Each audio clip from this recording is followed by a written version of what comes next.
9 minutes past. Yeah, 9 minutes already passed. Yeah, exactly. So, Dr. Madhi, you are welcome to this open platform. As you know that Yes, sir. Thank you. these online counseling classes are organized for the learners, learn, and learners. Good morning. Good morning. So these classes are going on since last few Yes, sir. days for the benefit of the African students. So please take over. Please take over because there are two classes going on simultaneously. So there will be Okay, overlapping in fine. the No issues, voice. sir. I have already started the Yes. class. Okay. Yes, sir. Please Thank you, please take sir, over. for giving me. Yeah, thank you, sir, for giving me such a wonderful opportunity. So I will start, giving lectures to them. Okay, thank you. Okay, all the participants here. Let me introduce myself before we start the session. Uh, my name is Dr. Patita Pawan Mohanty. I am a professor in hospitality and tourism, and now I am associated with the School of Hotel Management Shiksha Anusandhan University in India. Okay, so as per your your academic syllabus, I have been entrusted to teach you the management in tourism. That is, the course code is TS-03 and the block 3. And I will show you the PPTs, what I have, the PPTs contents. So, are you all comfortable? It's fine. Okay. So, I think your name is Kabiru. Kabiru, you are there. Okay, and Caesar is also there. Yes, sir. Yes, Okay, sir. I'm okay, doing. okay. My voice is clear. My voice is clear. Am I Yes, audible? you're clear, sir. Okay. Very audible. Sure, no issue. So yeah, so I will start. Showing you the PPTs. What your PPTs contains. Then we'll start one by one. Okay. So let me share the PPTs.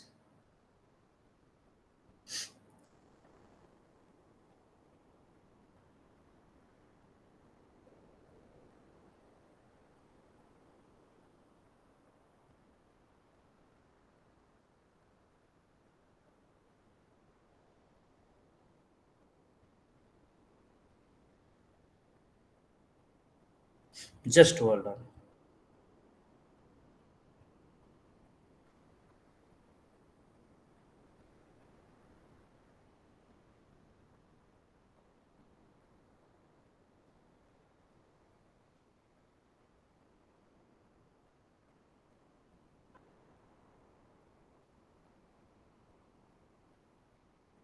The PPT came out. The PPT is showing. Is the PPT is there? Not yet. Hello. Just a minute. Just a minute. Okay.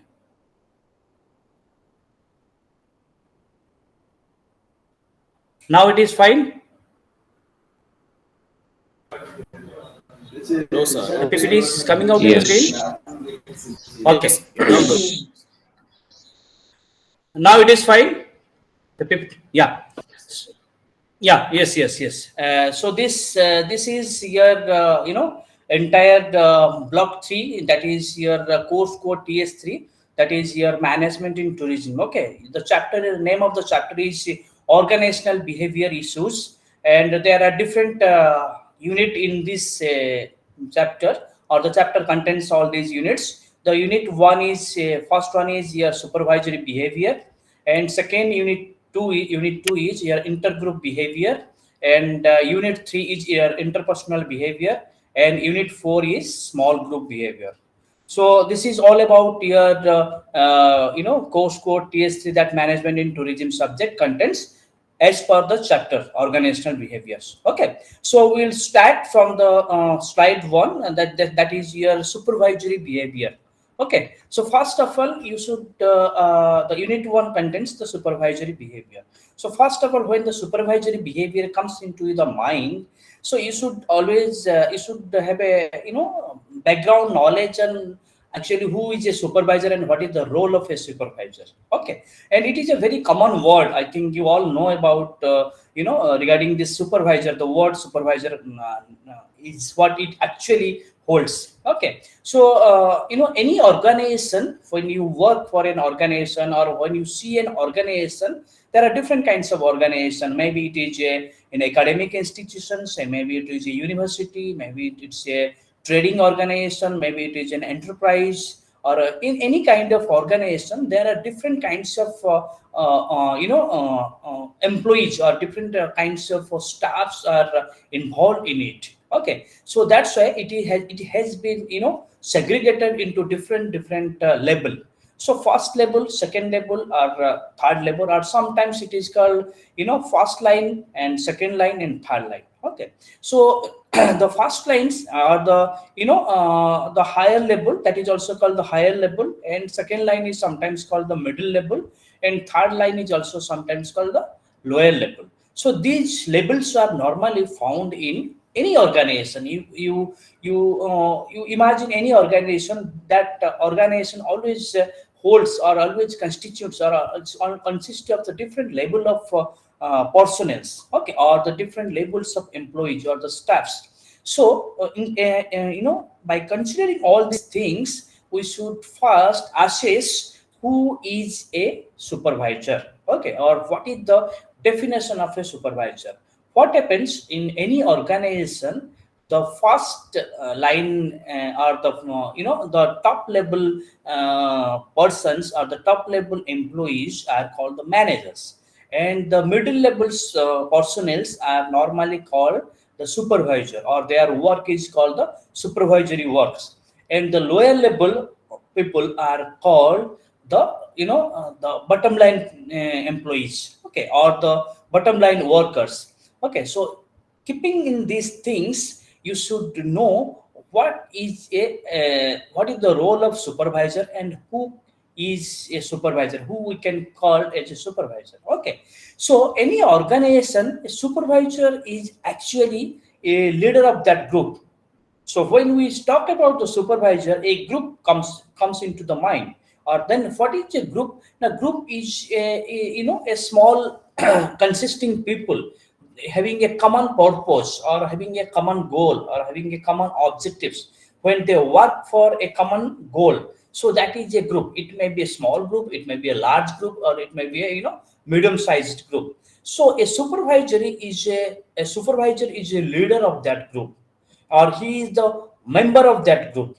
From that group we choose, or we normally select one person, or who can take the lead of entire work. So sometimes it is also called the present leader, or sometimes he also called as supervisor.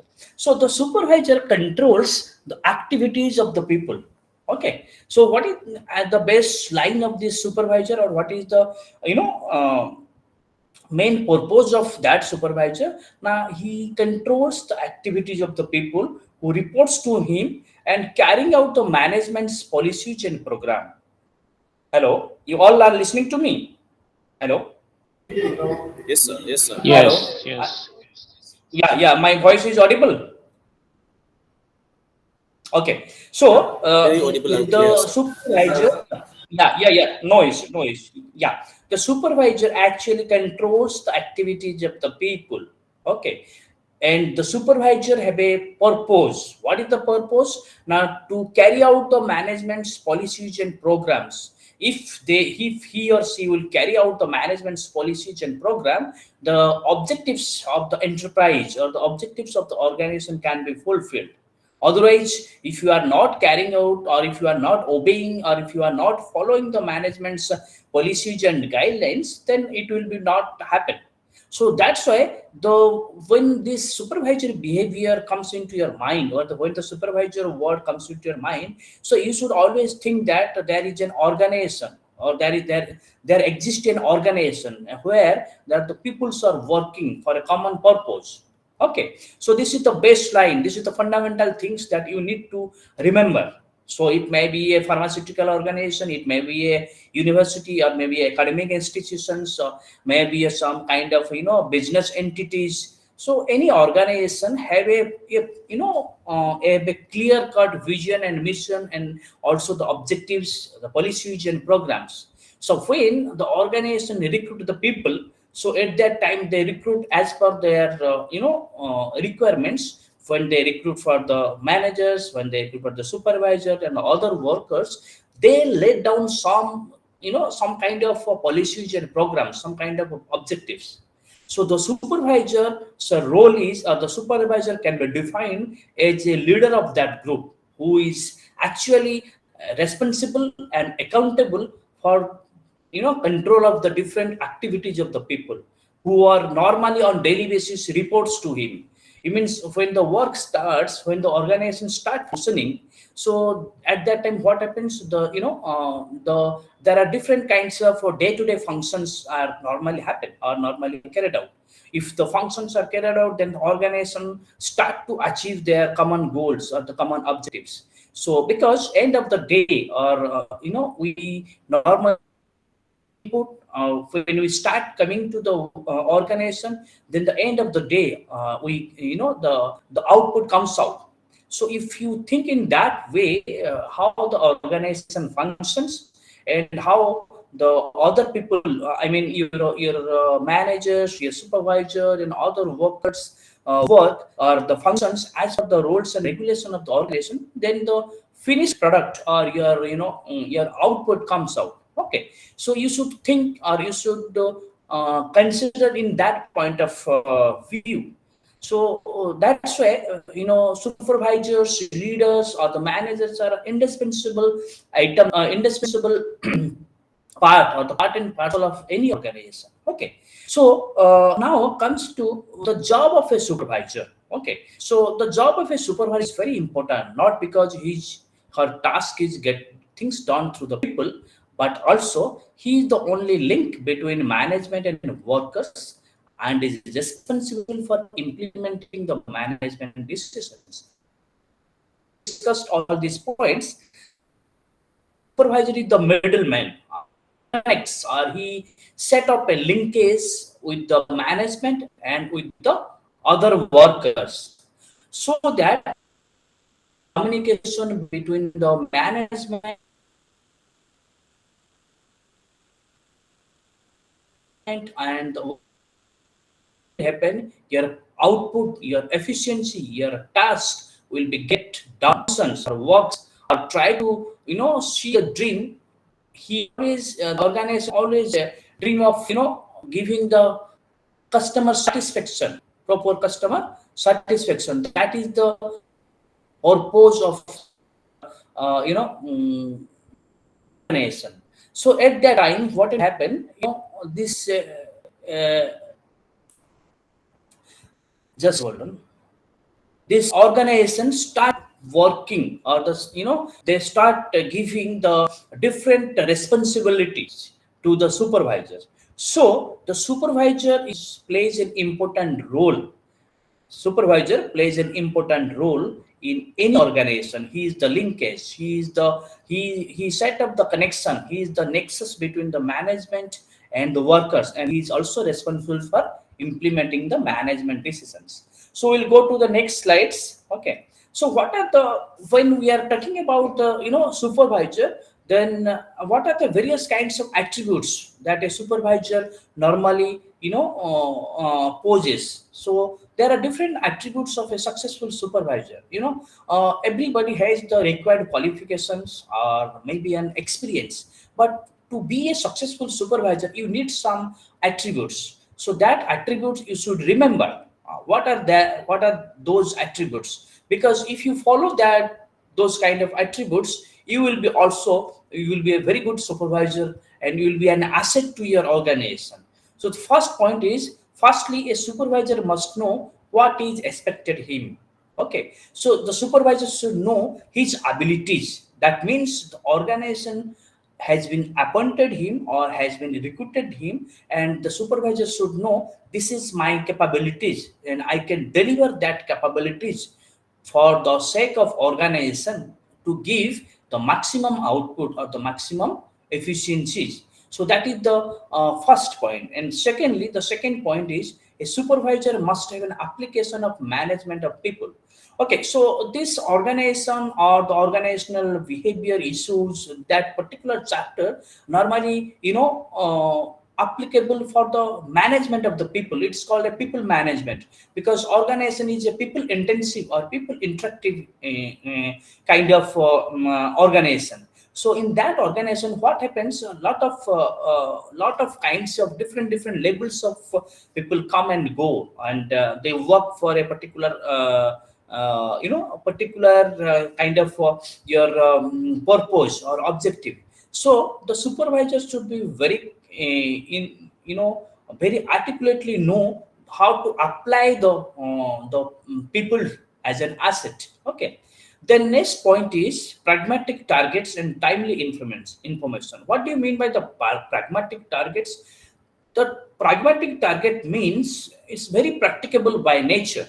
Okay, the supervisor is a very, he has a functional work always. So he applied his mental abilities as well as his physical abilities. Many organization, both mental abilities and physical abilities, or the mental power and physical power, is required to carry out the day-to-day functions. So at that moment, pragmatic targets is very, very important. So pragmatic means very practicable by nature, proactive by nature. So he should fulfill his targets in a deadline basis. That means he is very skillful or very pragmatic or practicable by nature. And as well as he's very timely information. He should, in the age of 21st century or in the digital age, the information gathering or disseminating the information is also very important. If you are not getting the proper information from the organization, or from the external sources or the internal sources, or if it is not executed timely, then what will happen? Sometimes the abruptions comes into your production, sometimes the obstacle arises. So that also is, supervisor should be very alert during its function. The next attribute is an understanding of management policies and changes therein through the people. So the supervisor should be very, by heart, he should know the each and every minute management policies. He should know the each and every part of the management policies. And if there are some changes, through the people, he should also aware of that things. Otherwise, what will happen? He will not able to disseminate the information to his or her upper level management, or sometimes to his lower level management, because supervisor is in the middle of the organization. So he needs to connect the upper level management and the lower level management. That's why the management policies should be very, very crystal clear to for a successful supervisor. Okay, so then we'll move to the next slide. Again, it is not yet finished. Again, other attributes like a good working relationship with the members of the group. This is very, very important, because when you are going to an organization, relationship is important. It's compared to the other functionaries, other functions. The relationship should be established, because a good relationship gives you a maximum output to the organization, because it's the good relationship gives you a better coordination, or a good relationship gives you a efficient work culture or the company culture. So at that time, when the culture is very good, culture is very conducive, and the supervisor, other workers, leaders and managers, they feel happy to work in that organization. So the feel good factor can be created, feel good factor. So that can be created by establishing a good relation, and it is the attribute of a supervisor. He or she needs to increase or enhance the relationship with among all other members. Okay, so that is an important, you should remember. Then next point is a supervisor must take a risk where necessary. Yes. At the same time, he should never get impatient. There are two adjectives comes out. One is impatient, and another one is called risk. Okay. So when you think of organization, business entities, business enterprises, or any organization, risk is everywhere. Okay. Without the risk, then organization never can be existed. Organization cannot be think of the profit and losses. So risk should be there because risk creates the entrepreneurship attitude. So that risk should be adopted by the supervisor. He should taking the risk whenever it is necessary, and at the same time he should be never get impatient because the good work always takes time. When the organization works for a kind of product, that what happens, the supervisors do not get impatient because it takes always a time to for the output to be produced or to be obtained. Okay. So the next point is supervisor must ensure that his group is well organized and that the members are appropriately trained to carry out their activities on the job. That means the supervisor should ensure that the group where he belongs is well organized. Because a well organized group, if it is organized in a proper manner or the group is organized in a proper sequence, then it will give you a good result.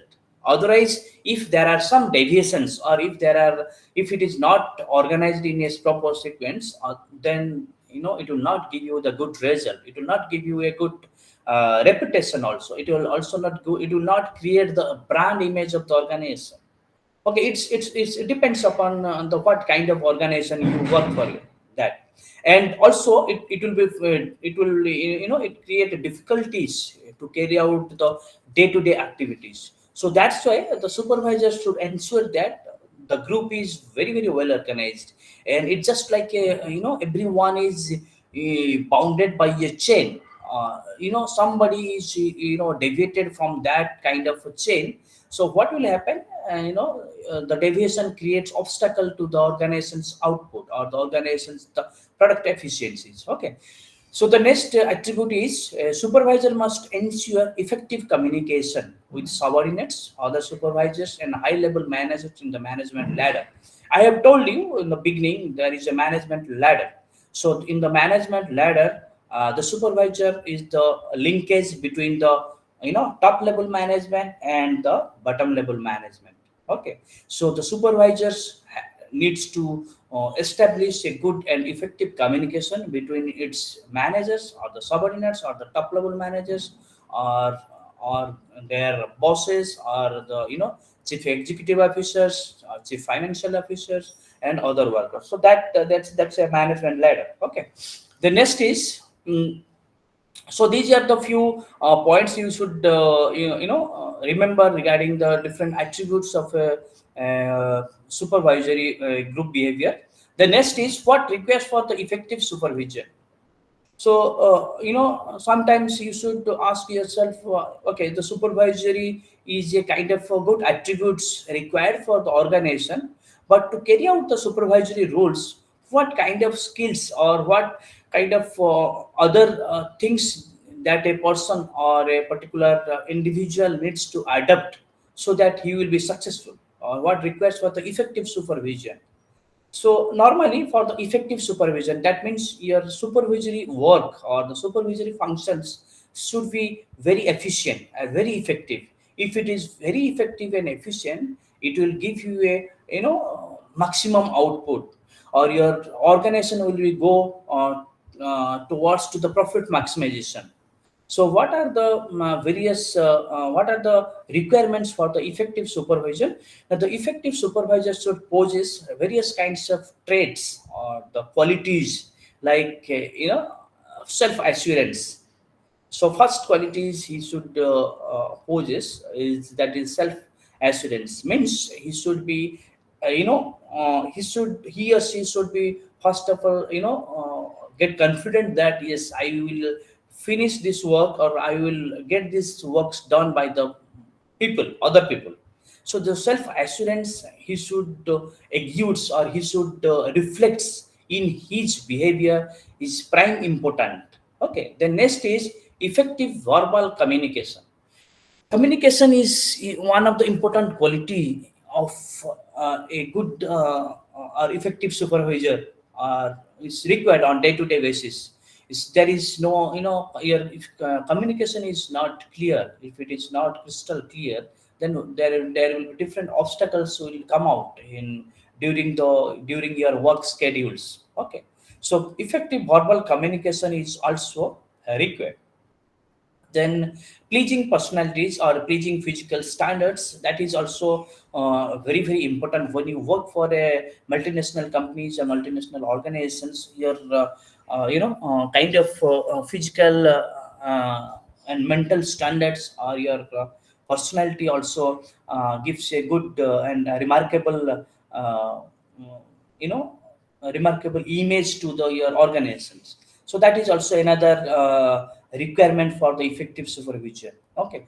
Then the next is your occupational label. Your occupational label, or what kind of your professionalism you hold, or what kind of your because your professionalism gives or leads to the self confidence. Okay. So if you are professionally or skilled by attitude level or occupational level, then it will give you a 100% self confident. Okay. The next is your intelligence.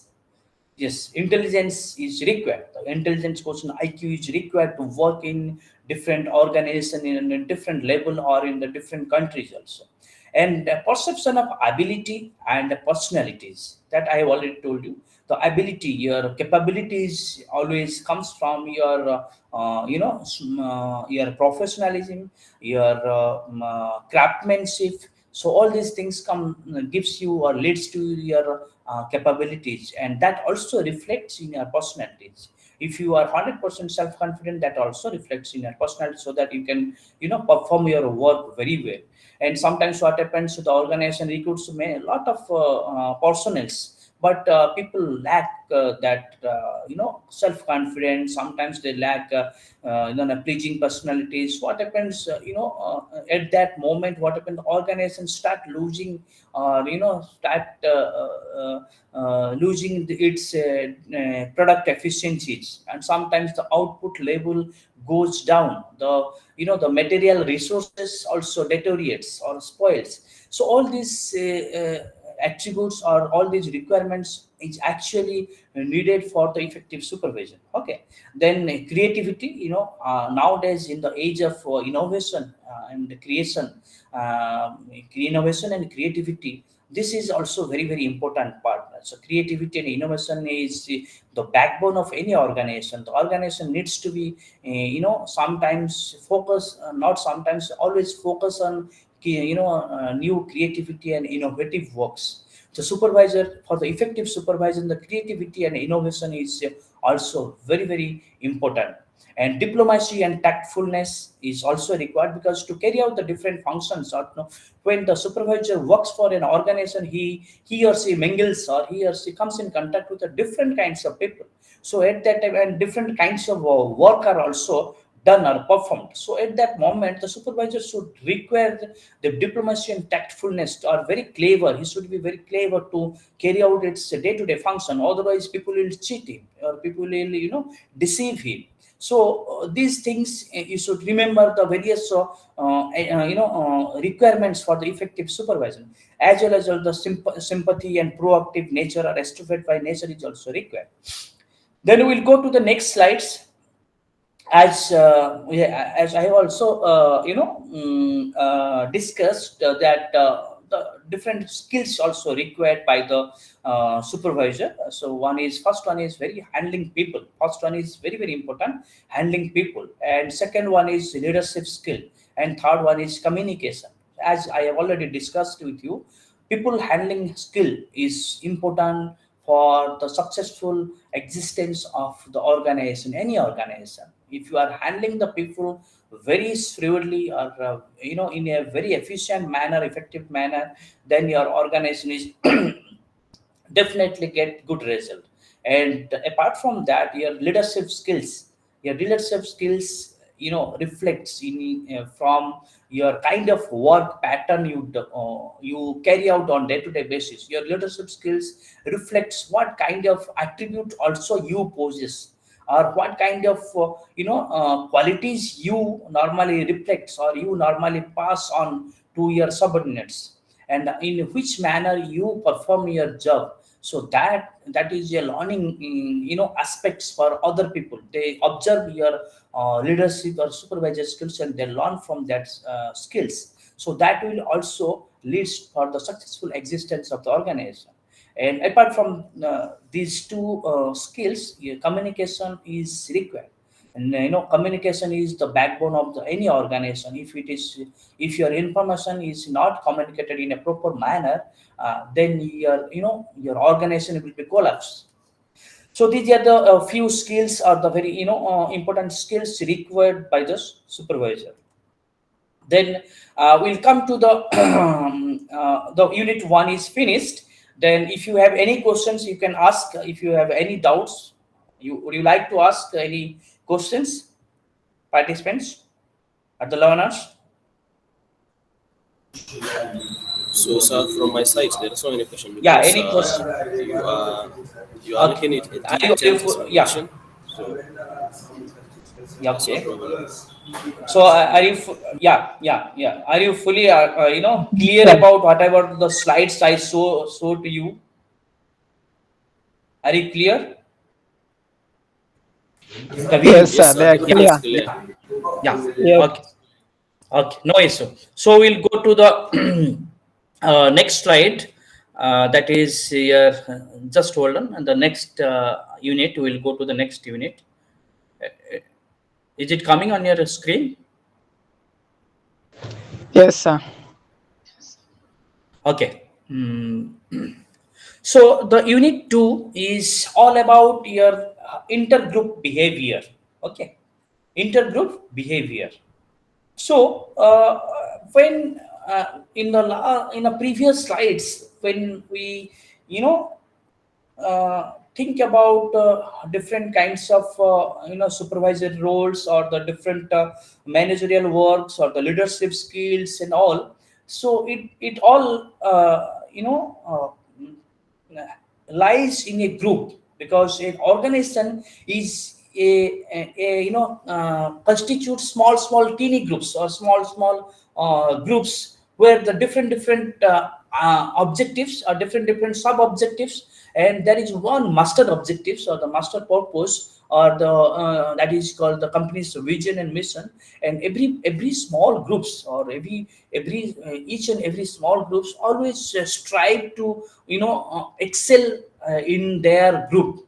So that at that moment the intergroup behavior comes out, because the behavior is kind of a social science studies which reflects in everyday life. Suppose for an example, how you behave in your family, among your family members, among your parents, among your father, mother, among your sisters, and among your brothers, and how you similarly how you behave among with your social groups. I mean, when you come goes to a market, you have some other friends are there. When you goes to a school or college, so you have a different group, and different group have a different sub objectives. And when you work for an organization, you have different smaller groups. Okay. So but the purpose is there is one common purpose, and each and every small groups is headed by one particular supervisor. Okay. And also manager also is there, the top level manager is also there. So when they assemble with each other, then they are called the small groups. Okay. For an example, there is a group. I'm just giving you an example. There is a particular small group who is looking after the sales and marketing of the organization. Okay. Am I clear? So there is a particular small group who is heading in the production department, or the production division. Okay. So another small group who is looking after the accounts related functions. So in these small groups, different or supervisors are there, and when they interact with each other in that small group, so that is called intergroup behavior. That is called intergroup behavior. For an example, we now discussing about tourism related courses. So we have a common sub objective or purpose where we are dealing with, where we are discussing about how the tourism can be developed, developing nations, for an example. So similarly, the study of group is vital for the understanding of the behavior, because normally individuals seldom act without being influenced by others. What it means, individuals every time, when a worker, when a supervisor, they work for an organization, they influenced, or they have their cognitive thinking, which normally influenced or by the internal sources or by the external sources. So to study the influence or the impact, so intergroup behavior is required. So behavior takes place within a group is called intergroup behavior. So is it clear? Now we'll go to the next slide. In the yeah, yeah. So in the intergroup behavior, in the study of intergroup behavior, we should come across a particular word. Sorry, that is called group dynamics. I think you have heard this name, group dynamics. I think you come across this particular word, that is called group dynamics. What is that? It's a process actually. It's a kind of procedure. Okay, it's a procedure. Normally, it is called group dynamics. Dynamics means how much capacity your group holds. That is called your dynamics. How far your group can be reach or arrive one particular location. For an example, how your group can be interact for a common purposes. So that is called your group dynamics. So group dynamics normally it shows, it's just like a thermometer, or it shows the level of your abilities. Okay, because group is just like a vehicle or just like instruments. How you can take that, how far you can take that vehicle, or how far that instrument or that equipment can work for you, because you need the maximum output. So that is called your group dynamics. So group dynamics is a social science studies normally you found in the social science behavior. Okay, when this group dynamics normally comes across when the different people having the different thought process, having the different ideas in their mind, when they interact with each other by face to face in a very common platform. That process is called your group dynamics, because it's just like a vehicles or instruments that actually fulfills the two objectives, that can fulfill the objectives of their own objectives, because what they are thinking and what they want to do it. From the ideas they will generate some kind of innovative works, or some kind of concept they can also adapt. So this group dynamics is the very effective interaction face to face in a small group, so that leads to the successful achievement or the successful achievement of the organizational goal. So that's why group dynamics is very very essential in any organization.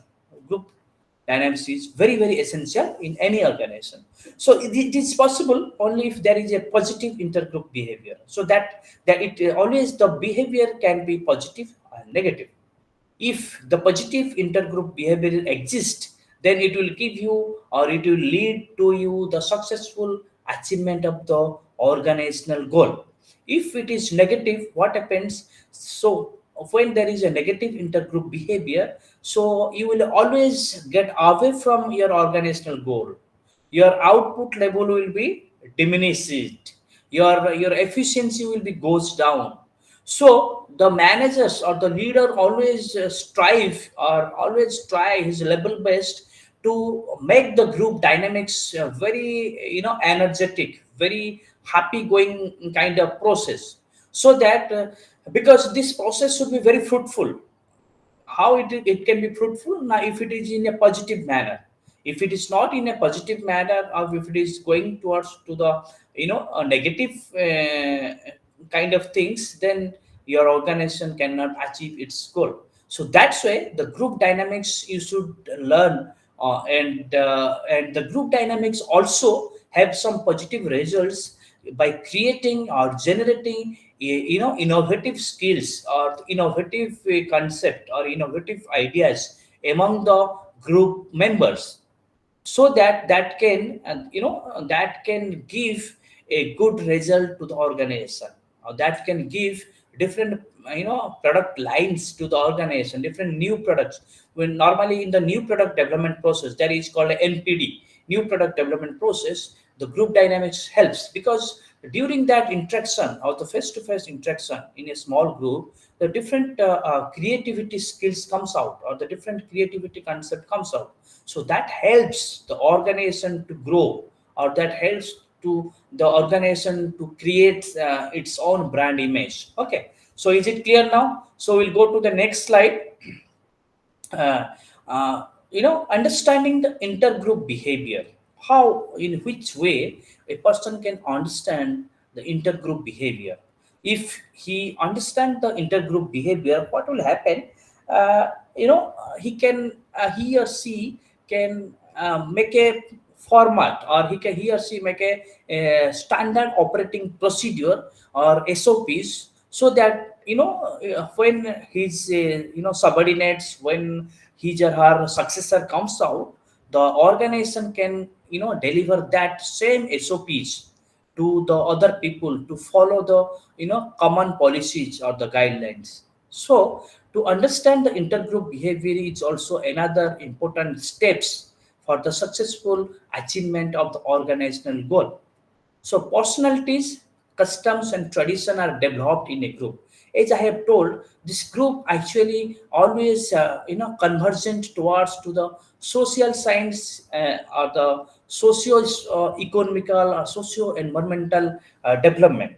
So when these things normally fall into the companies or organizations corporate social responsibilities, that is also called CSR. Okay, so the small when the interaction happens in the intergroup behavior, or interaction happens in the small group, the personalities, customs, traditions, the culture, the sociocultural influences, impacts normally developed. So there are certain characteristics also developed, certain features comes out from each and every individual of a particular group, so that differentiate from other groups. For an example, you have a sales group, you have a group who are handling with all kinds of uh, mm, uh, all kinds of guests from the different states of a country. Okay, so there is a cultural group, or there is a social group, or there is some kind of a group which deals with the farmer issues and all. So when the intergroup behavior start coming into that group, so what actually germinates, what actually create is the different personalities, or the different traditions, or different customs, different lifestyles. So it is different from other groups. So it is the collective behavior. So what happens? So it all these behaviors normally happens in a collective manner. So it is the collective behavior of the people within a group that makes it have a special personality, or it makes it unique, or it makes it distinct. It creates a distinctness in that group, so that you can easily identify, yes, that group is only meant for the sales, yes, that group is only meant for the production efficiency, that group is only meant for the accounting jobs, or that group is only meant for to take care of the cultural issues of the people. So to understand the intergroup behavior, you should understand the different personalities of the each and every individual, different traditional backgrounds, different cultural backgrounds, different social backgrounds, lifestyles, the different socio-cultural patterns. So all these things needs to be understood from the basic level. Then you can easily assess or easily analyze the intergroup behavior. Okay. So we'll go to the next slide. These are the few points you should remember. Like people tends to perform tasks better in the presence of others. So what happens in the intergroup behavior? In a, people tends to perform various kinds of tasks or jobs in the presence of others. So that also very very important. Okay, so people loves to perform the various tasks in the presence of others. And the second point is, it is believed that the conflict is a natural and inevitable outcome in a group. Yes, if in a group there are 4 to 5 members, and at the same time they have different opinions, different viewpoints. So sometimes conflict arises. It is inevitable. So it should handle in the same manner and the same fashion. It's very natural. So that is also you should understand while dealing with the intergroup behavior. Okay. So next is, it is believed that all conflicts must be avoided for the smooth functioning. In the end of the day, the conflicts must be avoided because it kind of when you are in a group and your common goal is to the achievement the goal of your organization. So the conflict must be avoided in the end of the day. The next is, it is believed that the conflict is not only a positive force in a group, but it is absolutely necessary for to go perform effectively. Conflict will definitely comes up, but it is how, as a supervisor or intergroup behavior, the supervisor's role or the leader's role is to handle it in a very efficient manner so that it will give you a positive result. Okay.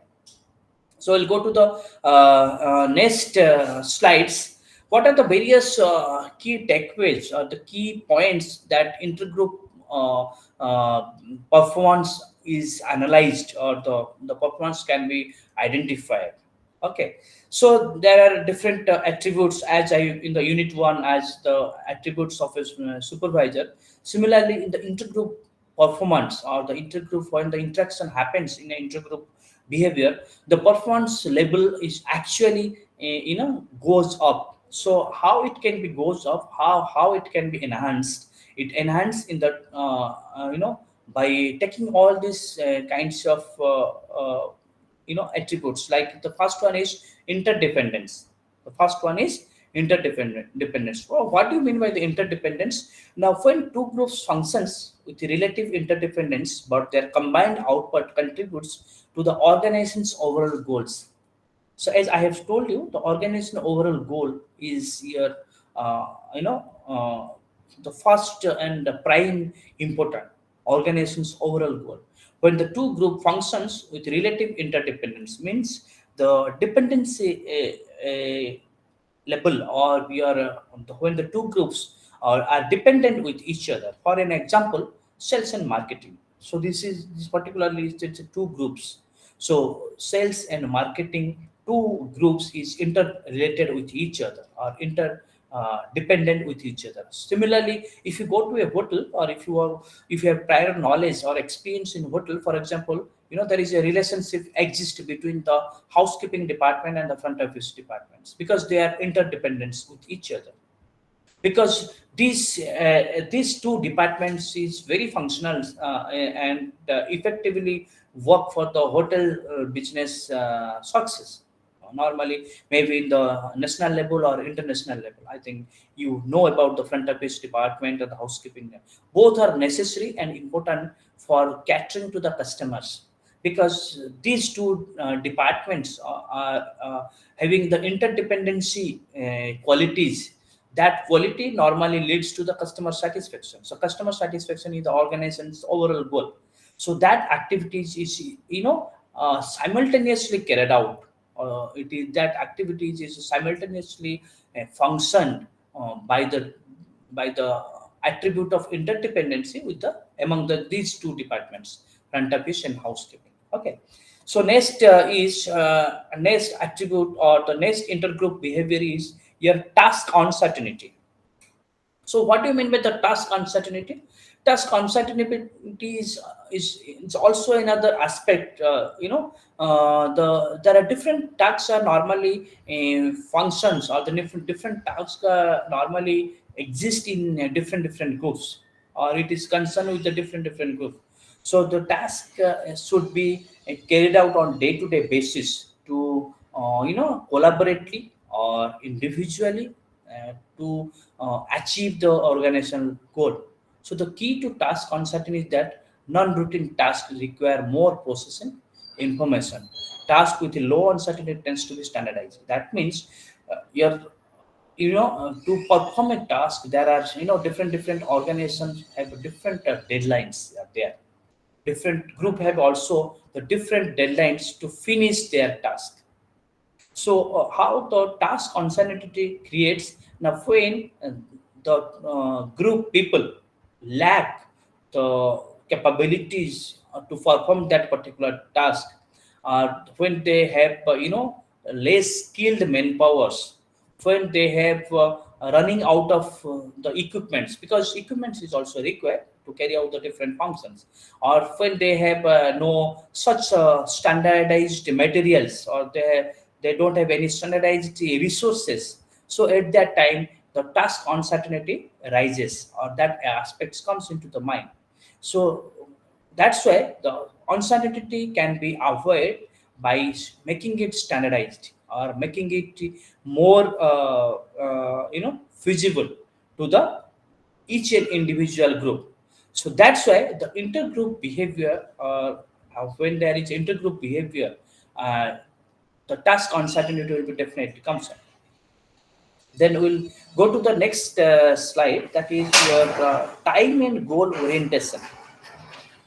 Time and goal orientation in any organization is required.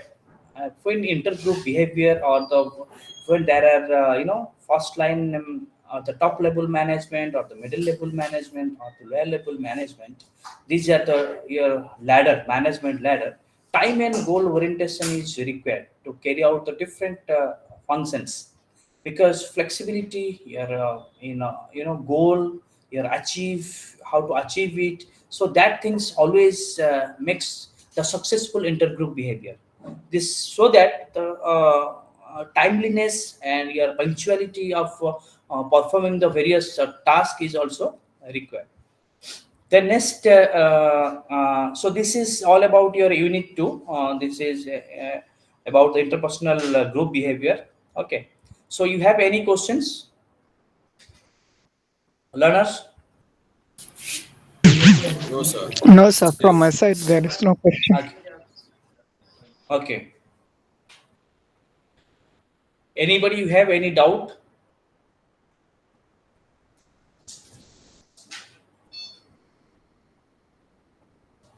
It's all hello, my voice is clear. Yes, sir. Hello. It is Yes, clear. sir. Everything is okay, Yes, sir. you're Okay, clear. okay, okay, okay. So just give me a moment.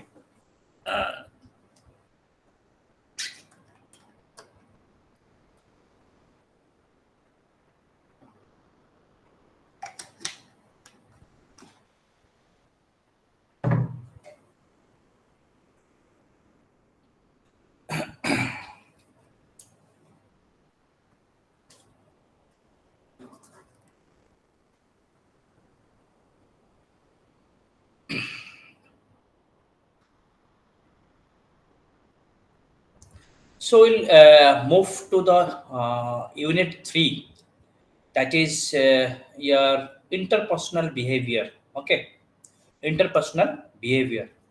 So for the successful organizational goal and to achieve the common purpose or the objective in organization, interpersonal behavior is also another part and parcel of any organization, or another quality that every individual or of a group, it may be a small group or maybe a large group, they should all constitute all these kind of qualities. Okay, so how it can be defined in an organizational manner, or in a very huge enterprise where there is a lot of people work in a small groups. So at that moment, how the interpersonal behavior can be very effective, or how this relationship can be established. so that the main purpose of the organization will be achieved. Okay, so the how it can be it can be developed. Also, its quality needs to be developed. It should be inculcated by among the supervisors, among the leaders, among also the other workers. So interpersonal behavior is the behavior, and normally it's a kind of actions that present in any human relationship. So comes under the, as in the previous unit we have already I have already told you, it's a social science behavior. In the similarly, and it's all about your social science human relationship. Okay, it's kind of a study of your human relationship. So how this interpersonal behavior can be developed, or how it can be incorporated in among the small group, among the large group, so that your common purpose of the organization can be achieved. So interpersonal behavior is the behavior, or it's just like kind of action. It's sometimes the positive action and negative actions. Just hold on. Hello. Uh,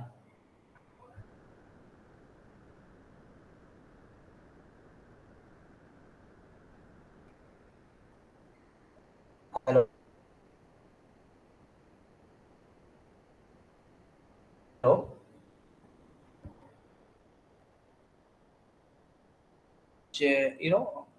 Involves the way the people communicate, how the people reflect their behavior, reflect their relationship, or reflect their actions to when they interact, when they when they deals with other kind of people in organization, when also they deal with different departmental persons or the people, when they deal with other person, other category, or other attributed people who are different or different kind of functions. So in that moment, the interpersonal behavior comes out. And so the kind of communication, or the kind of reflection normally happens among the different people is clearly defined in the interpersonal behavior. So interpersonal behavior is basically how the two persons interact in any settings, or any kind of environment. So that's why I have told you, it says social science kind of studies, studying the human relationship and its reflection or its actions in different environmental culture.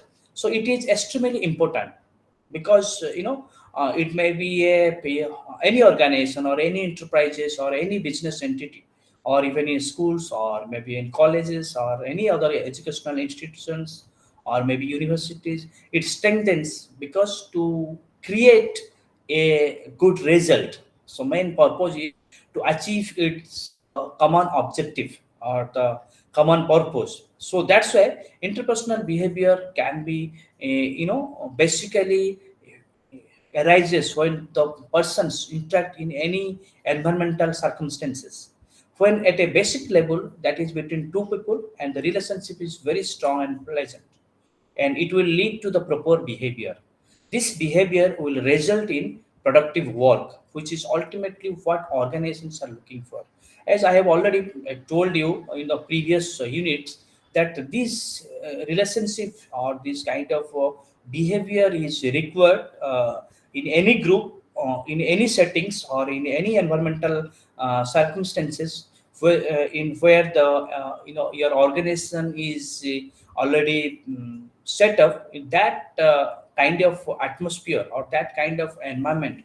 The interpersonal behavior is a very essential material, where it is it helps to convert your resources to in a productive manner.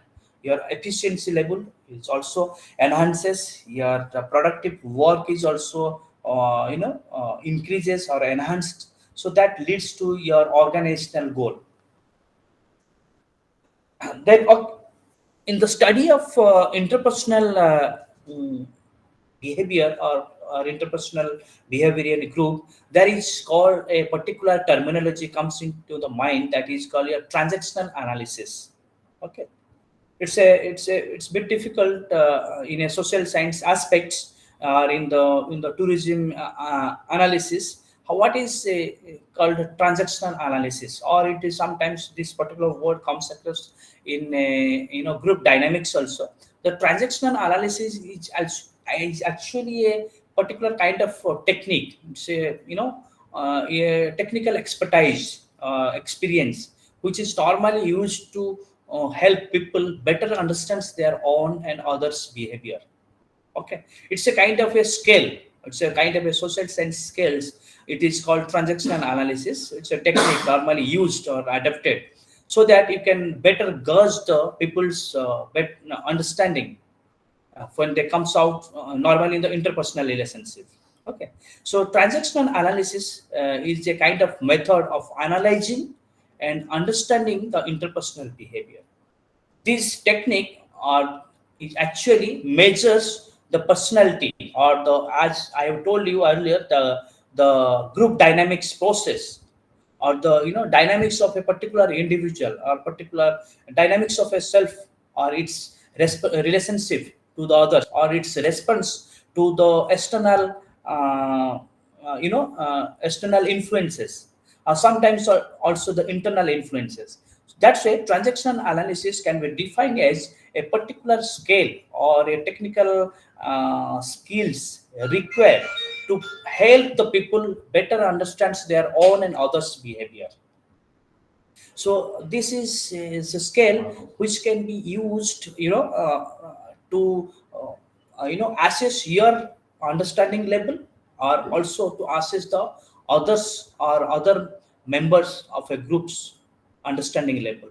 So this is also another aspects of the interpersonal relationship. Okay, so the same thing in the transactional analysis, there is also another word that is called analysis of self-awareness. So a particular terminology is used that is called analysis of self-awareness. It comes out, it is the result of interpersonal relationship. It is a result of interpersonal relationship. It's connected with the each and every individual. The self-awareness. Self is the core of your personality pattern, which provides the integration. When your individualness comes out for an organization, there are different qualities comes out. It integrates, or it connects with the organization very well. It gives a linkage to the organization. It gives a kind of self-respect to the organization. It gives a loyalty to your organization. There are many positive qualities comes out. So that's why it is called analysis of self-awareness.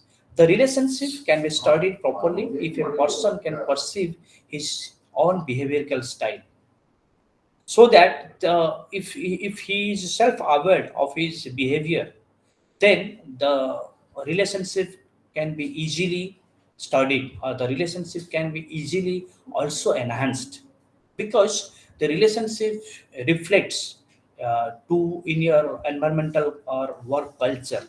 When it is reflected in a positive manner, the productivity goes up, or the your productivity also enhanced. Okay, at the same time, it is also perceived by others. Your behavior is not only perceived by only yourself, but also perceived by the other people. So you should be self-aware, and self-aware is a cognitive thought process. Okay, self-aware is a cognitive thought process. It describes your understanding level, or it describes your measurement of your understanding. Okay, so how you measure yourself in the terms of your own behavior or own relationship. If when you interact in a group, when you interact in different people in a different group, so that is called your analysis of self awareness. Okay, and also how the other people perceive from the external sources. Okay, whether it in a conscious manner or whether it is a unconscious manner, how your image is created, or how your image is perceived by the other people. So that is also another things, because organization not only holds or the possesses all kind of material resources, but also the people are the backbone of the organization. So that's why the study of relationship and behavior is essential. Okay, so that will leads to you leads all the organizational goal achievement. Okay, so I think there is an image is created in my screen. So related to the analysis of self awareness. So one is called the information known to self. That is there are four quadrants. Okay, the first quadrant is open, second quadrant is blind, third quadrant is hidden, and the fourth quadrant is unknown. Okay, when there is interrelationship exists or the behavior reflects, so there are four quadrants are created. Sometimes the behavior created, you are only aware of the behavior, but other people does not know about the behavior. And some the behavior is created either your company knows about it but you do not know about it. So that different quadrants are created, and this is discussed in this figure how it is created, because information known to others and information not known to others, these are two different variables. These two different variables are influenced by the relationship or by your behavior when it is reflected in a group, when you interacted with each other or when you interacted with the different people in different groups. So this quadrant is explained in this figure like the open, that open self. That means your first quadrant. You can see in the image in the previous slides. Okay, the first quadrant is purely void. It is pure, white in color. That means the open quadrant refers to the behaviors, feelings, and motivations of an individual which are only known to self. Okay, in a specific organization settings, and also it is known to others. When you are behaving a group, your behavior or your relationship or your behavioral reflection, your intention and motives and your motivations and feelings are known by yourself and by the other. So that is called your open. This is called the open self, the first quadrant. Okay, so at that moment the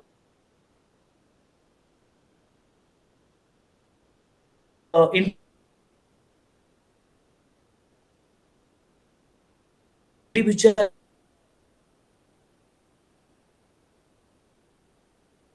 can be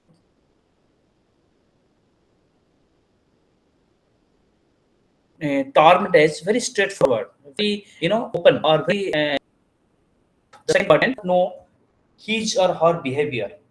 Okay, but known to others, but other people knows how he behaves with you or how he behaves with other persons, or how his behavior reflect in or how his behavior is perceived by the other members of the organization.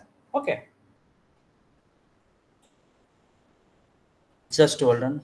There are some network issues. Wait.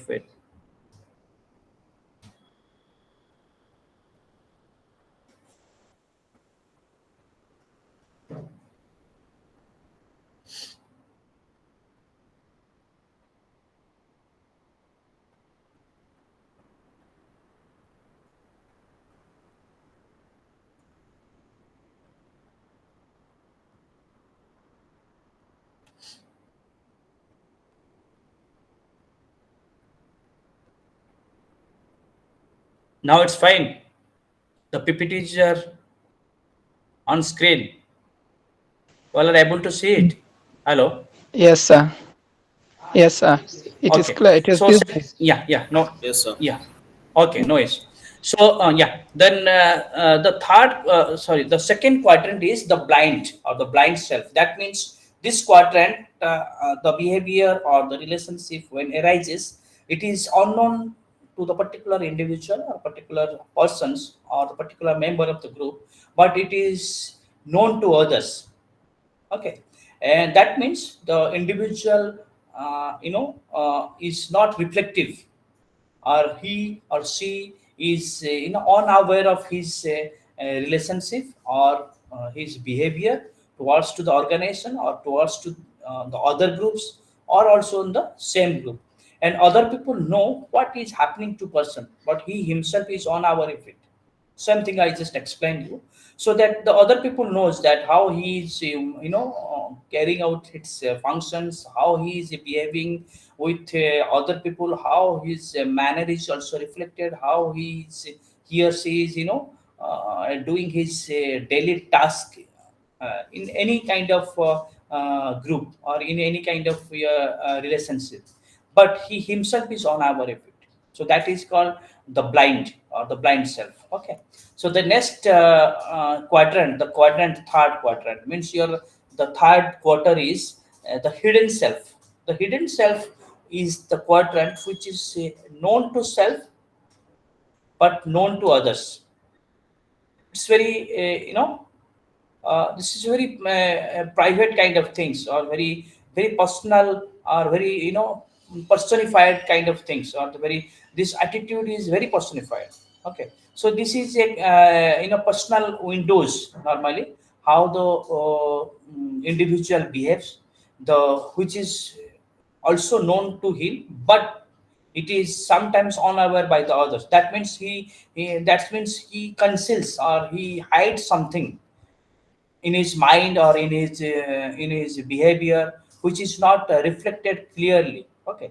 So that individual is aware about the hidden self, but does not want to share it with others, because he is not open and he does not want to share it with others, and he feels very reserved. Okay. He knows the organizational goals, and he knows his actions, his or her actions can be positive or negative. The positive action give him a positive result, and he works for the organization. The leader also observes him, but what actually he behaves, he knows, but nobody, no other people in the group or the other member of the group, they don't know about his or her intention or his motivations. So that is called the hidden self. Okay.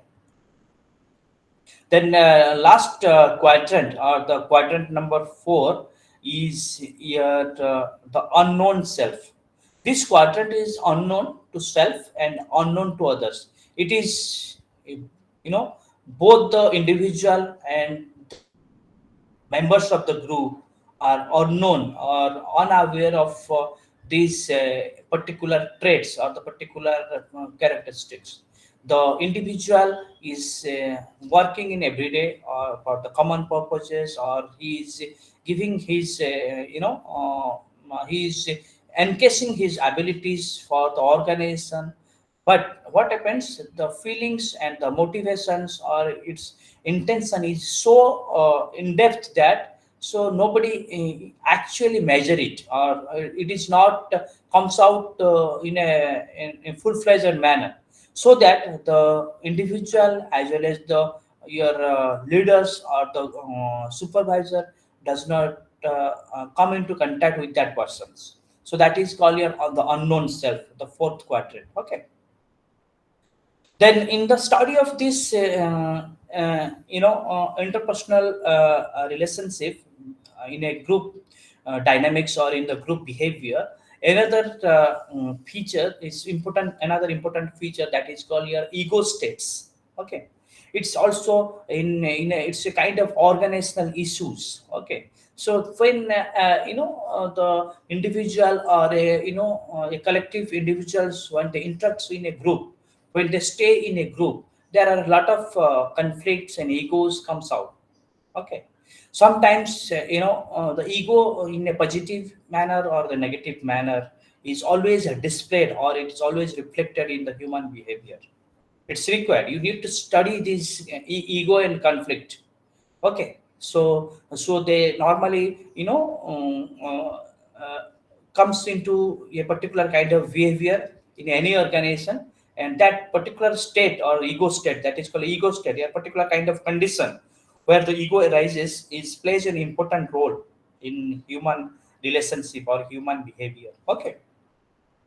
How the ego state can be defined? It is a kind of it's a pattern of behavior that a person develops or a person reflects when he or she is grow, or when he or she comes in contact with any kind of external or internal people, or external or internal sources, or sometimes it is based on his or her accumulated network, where network means your group, or when the particular groups gives you some kind of feelings which is not favorable, then the negative egos arises. When it is very easy kind of things, or then it gives a very positive ego. So and sometimes the experience also in a group also creates the egos, the bad experience or the good experience. So the ego plays an important role in the successful achievement of the organization's goal. Okay, so people interact with each other in terms of a very psychologically manner, or the psychological the behavioral patterns, so that that ego comes into the play. So ego states are the person's way of thinking. It also can be defined as the way of thinking, or your way of feeling, or how you perceive the internal environment, or the your external environments. So that is also another important study in the interrelationship human behavior. Okay. Then next, while starting this ego states, your interpersonal behavior, and your interpersonal or intergroup behavior in different organizations, there is also a particular terms comes into the mind, that is called analysis of life positions. Life positions, because these attributes like ego, relationship, the connection, the linkage of one person to another person, or one person to another group of people, or group of people to organizations, it gives the different experience, or different positions which are converging towards the life. Okay, because when a person works, the his most of his time of his lifespan is devoted to an organization, or to maybe into an business enterprises, where he actually devotes his valuable or precious times to create something innovative, or something creativity towards to his life, as well as the organization. What happens in the process of analysis of life positions, the individual strive to give 100% to his own life, as well as to the organization, to achieve the organization's goal. So it is a huge bridge, actually. Okay, it is a huge bridge. So the gap is always also created, but the person or the individual always try to fill that gap. Sometimes it happens, sometimes it is not achievable, because work-life balance is difficult to achieve, and also it's vary from individual to individual. Okay, so it depends upon what kind of experience you derived when you perceive the life, or it depends upon what kind of environment you are going to present while dealing with the various companies or various organizations goal, or objectives. Okay, so it depends upon person to persons, but your experience is fixed, your perception is also fixed, and sometimes it varies when you comes in contact with the external people. Okay, so that such perceptions are the most determining factor when you are taking decisions towards to your life, and sometimes when you are taking decisions for the achievement of the organization's goals. Because to achieve the organization's goals, you also required your physical, your psychological, physiological life positions, because these life positions are required to make you a successful individual uh, leader. Okay, so that's why these interpersonal behavior or the interpersonal relationship is very essential to create or to analyze the position of your self or position of your individualness towards to the life. Okay, so this analysis of life positions is just like a construct or it's just like a framework. Okay, so how you perceive your life, or how the different people or in a same group or in a different group are perceived to you. So this is a construct, or this is a conceptual framework, or this is a kind of approach has been created. Okay, if, by considering the life positions. The first one is I am not okay, you are okay. That means it's a kind of cognitive and behavioral thought that exudes or that derives from your interpersonal relationship or interpersonal behavior. When you have a lot of experience towards to your life, when you have a lot of experience while working in the organizations, when you deal a tremendous number of people in organizations, so at that time you easily come to know that what's your life positions. So there are four quadrant also, or the four variables also there. First one is I am not okay, you are okay. It's a kind of cognitive thinking comes out from any individual. Second one is I am not okay, you are not okay. This is no attitude. Okay, I am not okay and you are not okay. The first one is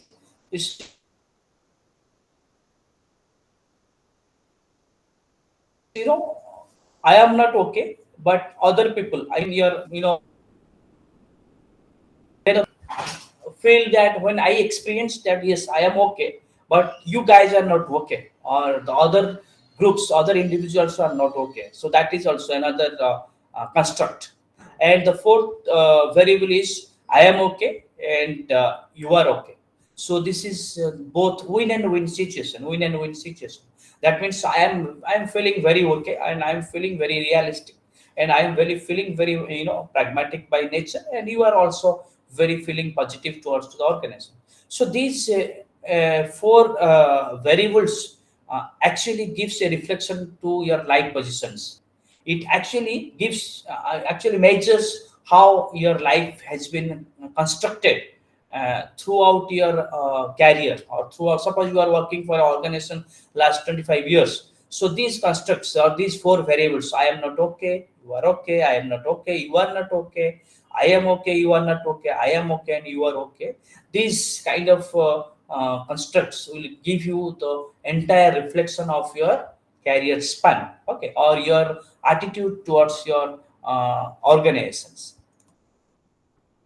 Okay, so then next is what is if it is in an intergroup behavior or inter relationship where the ego is also there, then the conflict also comes out. So that is also called the conflict management. So there is a management theory and praxis is also deals with the conflict and its eradication of the conflict, or how you can diminish, you cannot eradicate, but how you can actually diminish the conflicts. Conflict management is actually a management practice, being able to identify and manage the conflicts sensibly, fairly, and efficiently. So it is a management practice. Conflict is there. Conflict will arises when you are all into a group, or into group behavior or intergroup behavior or intergroup relationship.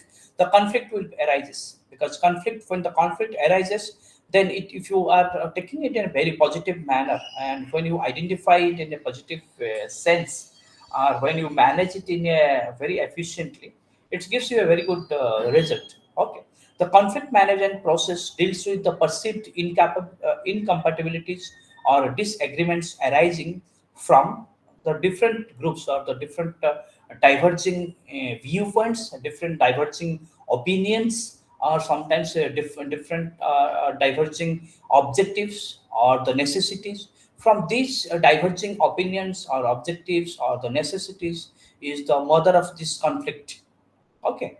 And sometimes ego also give them the friendship. So when they mix with the both are mixed with each other, so again it becomes very its consistency also becomes very hard. So that's why the conflict management is the practice of able to identify the managing the conflicts sensibly, fairly, and efficiently. Okay. The next that unit is finished, so we'll go to the next final unit. So one that is unit 4, that small group behavior. Okay. So we should know, we have already discussed about the intergroup behavior, intergroup relationship, the group dynamics, your conflict management, your ego states. So we should know what are the small group behavior. What do you mean by the small group? Or small group behavior refers to the interactions or the small interactions or very very low self-life interactions among the few people, or among two or three people who are connected with a common purposes, or who are collaboratively work for a common objectives. Their influence is very minimal by nature, and they have a very sharing identity. So that is called small group. Okay. For an example, people goes to a temple, and they have a kind of small group where they try to discuss, or they try to solve a problem. So that is also called as a small group, where they discuss to bring some changes of the visitors of the temple. Okay. So that is also called a small group. So small group behavior is a very minimal interactions, very optimum interaction, which reflected within two or three people. So they try to connect with a collaborative project or the collaborative network, where their identity is also very minimal by nature, but the purpose is to go for a few mutual understanding, or go for a mutual influence. So that is called a small group behavior. Okay, what are the different categories of small group behavior? So, group comprises two or more individuals who interact and are also independent on each other to attain some specific objectives. As I told you, the group first category is the group comprises of two or more individuals. Okay, two or more individuals who normally interact or they are interdependent with each other, so that they can easily achieve a small objective. Okay. Then second one is groups can be classified in many ways. There are like in that small groups can be classified in many ways. Sometimes it is called formal groups, and sometimes it is called informal groups. Okay. Formal groups can be either be permanent by nature, or sometimes it is temporary by nature. Okay. Informal groups are the ones which are intentionally planned to be executed, or come into existence, where specific needs in an informal way can be achieved. Okay. So sometimes these informal groups are called social side groups, or groups which are groups in a community also, is that is informal groups. Groups in a groups having the shared identity, or groups having a same religious influences. So these are called the informal groups. Okay. Then next is how the group effectiveness can be achieved in a small group behavior. How the group effectiveness, how you can identify that this particular group has effectiveness, or this particular group is efficient to carry out the day-to-day functions, or to carry out or to achieve the common purpose or objective. So how it can be identified? The first attribute is productivity. Higher the productivity effective is the group, the kind of quality or the standardized product will come out or will be obtained. So the productivity level, the higher level, the lower level, this kind of effectiveness is required among the group. If it may be a small group or it may be more than two or three. So the productivity or the range of productivity or the range of output so normally determines the standardized product or the standardization of your group effectiveness. So first one is you should understand that is your productivity. Okay.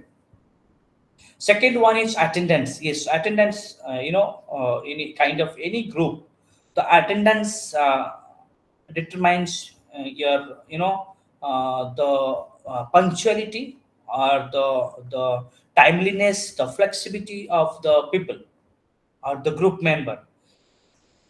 So each group member must attend the work regularly. So sorry, every group member must attend the work regularly so that the absenteeism can be reduced, so that high employee turnover can be increased. So the fair attendance makes the group effective. So attendance is also another important quality that every interpersonal group behavior or in any kind of intergroup behavior, this attendance is also another attribute of a group member, so that they should develop, inculcate, so that your absenteeism can be reduced. So it is also a part of the group effectiveness. The next is job satisfaction. Job satisfaction motivates the group for hard work to make it more effective.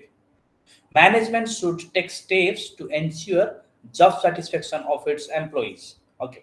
Job satisfaction is also another important attribute how your group behaves or how your members of the groups behave with among themselves or how they behave with other people from the other groups, also how they perceive the external sources and internal sources. So that is also another important part of the group effectiveness. So job satisfaction needs to be identified, or the job satisfaction, how it arises and how the level of creation of job satisfaction, how it depends to the external sources or the international sources, how the management perceives the job satisfaction. So that also needs to be assessed. The next is attitude. Attitude of the group members towards the work is also a major group effectiveness, and it must be taken seriously. Efforts must be made to develop and nurture positive attitude of the group member. As I have told you, the attitude and the behavioral intention of the group members or towards your task or towards a particular piece of work is also measure the group effectiveness, and it should be always taken seriously. The group members should not be casual towards to their attitude, self attitude, or the attitude when they are showing it or reflecting towards to the organizational goals in terms of work efficiencies and in terms of management goals or in terms of customer satisfaction and the customer's goals.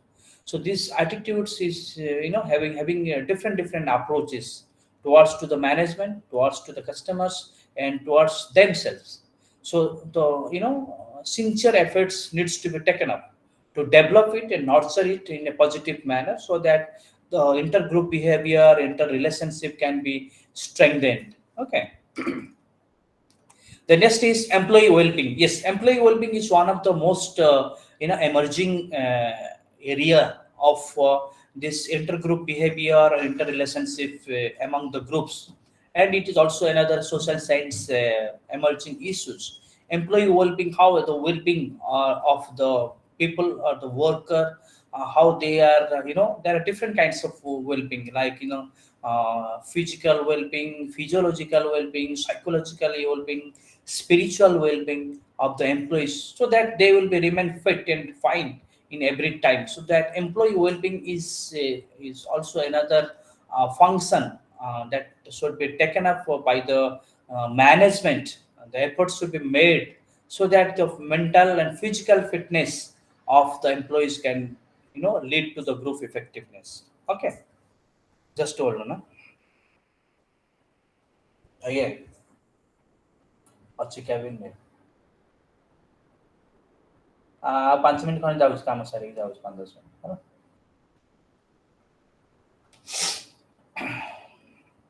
So then next is learning. This this is a kind of a knowledge sharing platform. Okay, there is a kind of educational platform or the training platform, where we can know each other, from where we can learn from each other. So that platform should be, curated in a very effective and efficient manner, where the resources can be converted, or the materials can be converted for an effective output, or kind of the organization should be obtain its effective output through its learning platform. So learning is also a social science behavioral issues, and it should be also shared among the different group members, different different subgroups also, because it creates the knowledge, it disseminates the knowledge. So that is also another important part of this interpersonal behavior. Okay, then next is retention. So, what do you mean by retention? Retention is, the resources in terms of your human resources. The organization always needs to retain its human resources, makes the group effective. Because if to achieve the organizational goal and objective, the human resource is the backbone. So firing always leads to some kind of negativity towards to the organization. The retaining the human resource, retaining the manpowers, the skilled and professional manpowers will give you the good result. Okay, so that's why retention is also another attribute, another quality of the group effectiveness. Okay, are you clear all? Are you all there? Are you clear? Yes, sir. Hello. Yes, Yes, sir. sir. Yes, sir. They are. Yes, Okay. sir. They are. Okay. Okay. Just okay. Just give me 1 minute.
Okay. So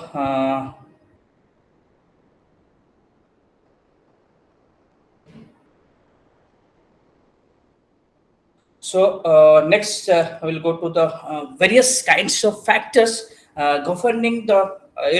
There are 4 slides is left. There are different kinds of factors for the formation of groups, how the groups can be formed. Okay, so it may be a small group or large groups. There are different kinds of factors which really required to form a group. First one is personal traits, so that is your personal characteristics. Okay, the first and foremost factor that governs the formation of group is your personal traits, because personal quality is actually reflective, and it also required to to bring other people to the group, so that people join groups because they find all kind of common things of interest or your beliefs, values, attitudes. So people of common beliefs, interests, and values and attitudes come together and form a group. So the first one is your personal trait, and second one is your identical objective. Okay, so when the objectives are very similar by nature, or very strong objective, having the similar aim and purpose, so that also brings a lot of people to a group, or a lot of people attracts towards to the group. So that is called identical objective or similar objective. Because normally the managers or the supervisors, they select the people and assign them one particular activities in sales and marketing or advertising, because the particular group has the common objectives in sales and marketing. So that is called your identical objective. Okay, so next is your emerging leadership. Yes, leadership is required, because if there is no leadership of your group, or the other people will not attract, or the other people will not listen to the task. So these are the few qualities is required to form a group or to attract the group. Okay. So next is your interaction. The group should be very interactive. The people should get opportunity to interact in a group, so that your interaction will be helps to create a social relationship. So interactive by nature is also another quality which attracts other people to form a group. Then these are the few qualities. Okay, and it's I think it's all finished. Your mm, group small group behavior, the various kinds of factors governing the formation of groups behavior. Okay, thank you so much. If you have any doubt, you can ask me.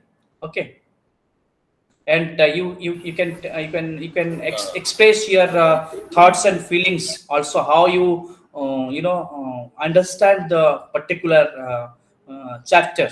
Okay, first, Kaveri, we can share your thoughts. Okay, sir. Thank you for the presentation. Uh, Really, what I'd like to say is thank you for the detailed explanations towards these units. I would like to just share my regards and also thanks to you and the previous lecturer, which is Dr. Sonia Sharma. She also contributed to this great, I can say, session. So there is something I would like to just ask, if you don't mind. The question Yeah, no, here no, no, goes like, please. okay, for Request. example, I am, oh, yeah, a question. Yeah. Okay, so like, for example, I am a manager in a particular organization as a manager, and it comes to my knowledge that there is a low level manager, since we have some managerial levels. So we said that there are top level managers, there are middle level, and also there are Yes, low yes, level yes. managers. So, for example, it has come to my knowledge that there is one, I can say, person from the low level managers, but he has all the criteria and I can say the qualities of top level manager. For example, because we say that top level managers are conceptual level, middle level are human, and also the first level are technical. So that particular person possesses all these qualities. So what I'm going to ask here, can I be able to take that kind of person to the top level manager level? I think, even though if he did not possess the, Yes. I can say, the educational background, for example, Yeah, yeah, I maybe got. there is an Yes, educational yes, yeah, background. yeah. So I don't know if Yes, yes, I I got can it. I just yeah, yeah, trace I him. got. Yeah, yeah, I got. Yeah.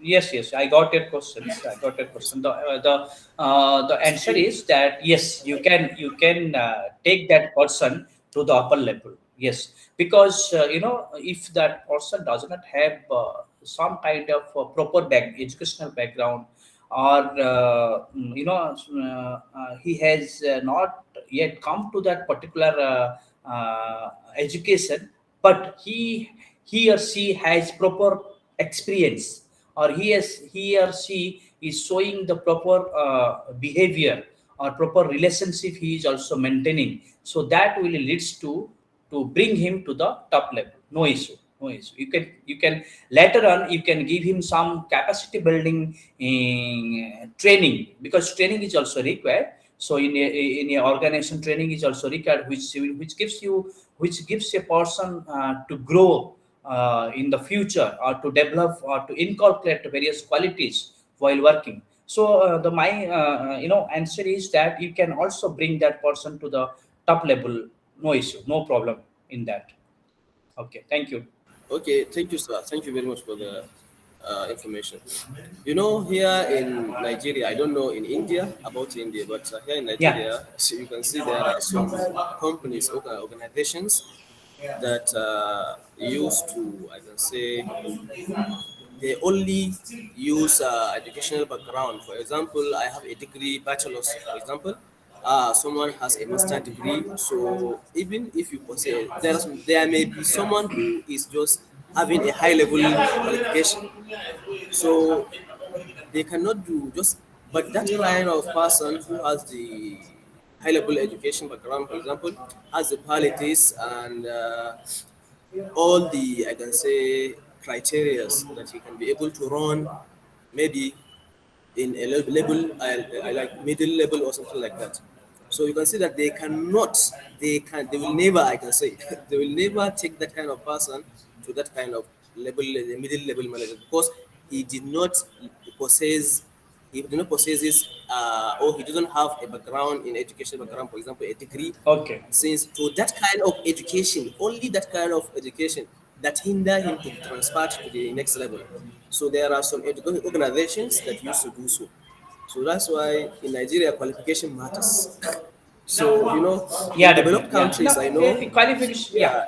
yeah, In most of the developed countries, or in the developing nations, everywhere you need the qualification. Yes, qualification is required.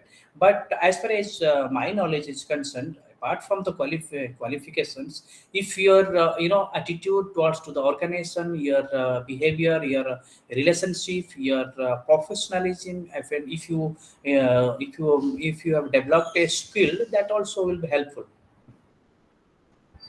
yes, talking about skill, because we have technical skills as well in the managerial skill.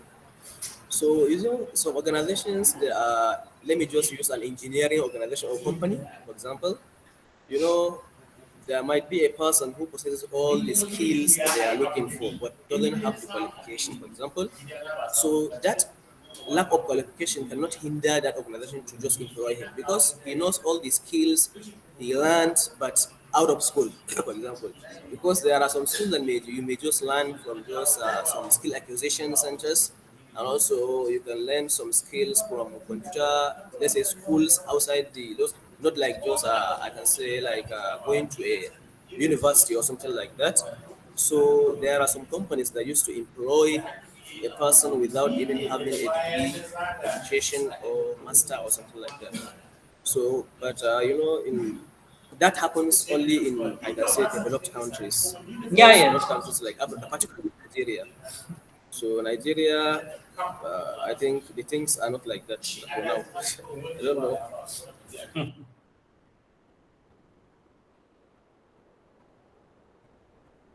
So that's why one of the professors here wrote a book, Skills Rather Than Certificates, because in Nigeria certificates matters. They cannot employ you whoever you are, however skillful you are. They will never employ you without having the degree or any background in university educational level. So that's the problem we are facing now here in the country. I don't know about India, but Nigeria, the reverse is the case. Okay. It's good thought you shared with me. As also, I learned many things about the Nigeria from your side. Okay, thank you. Any other person you have? Any other questions you guys have? You can ask.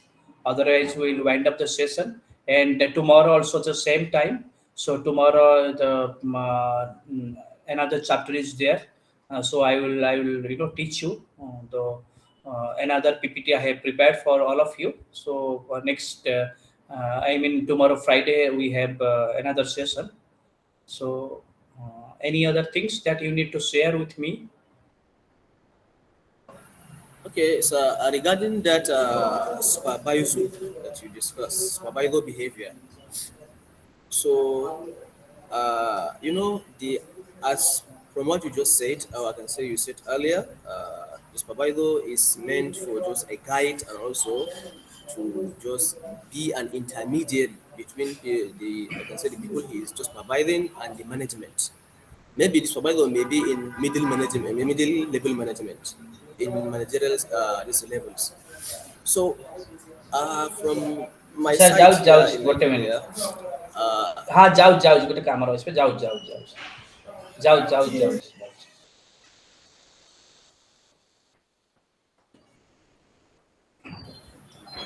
yeah, from my side here in Nigeria, for example, educational institutions, okay okay providers, just hold on just, some they are so.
Hello, class. Can we keep on waiting for him? We don't know whether he will be back or not.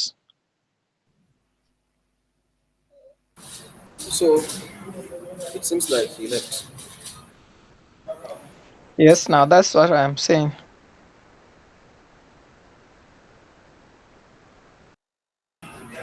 But we Okay, don't we know should whether he just. will be back or not That's the problem. We can just round up now. because it is almost time. It is already time. It's already time.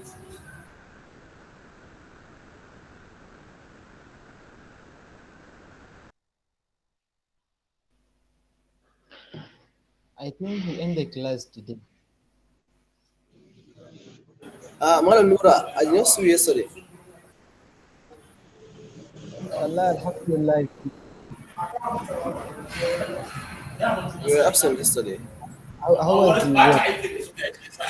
So, Alhamdulillah, fine, we are doing good. So I think we can just end the class for today so that we meet tomorrow and make some, I can say, questions if there is any question we may ask tomorrow. But today it seems like he left. Yes, that's good. Okay, thank you guys. See you later. See you From tomorrow. here, I can say thank you guys. Hello, Meet Caesar. see you tomorrow. Caesar, Sagir, KB, bye. AA Global. Yes, sir.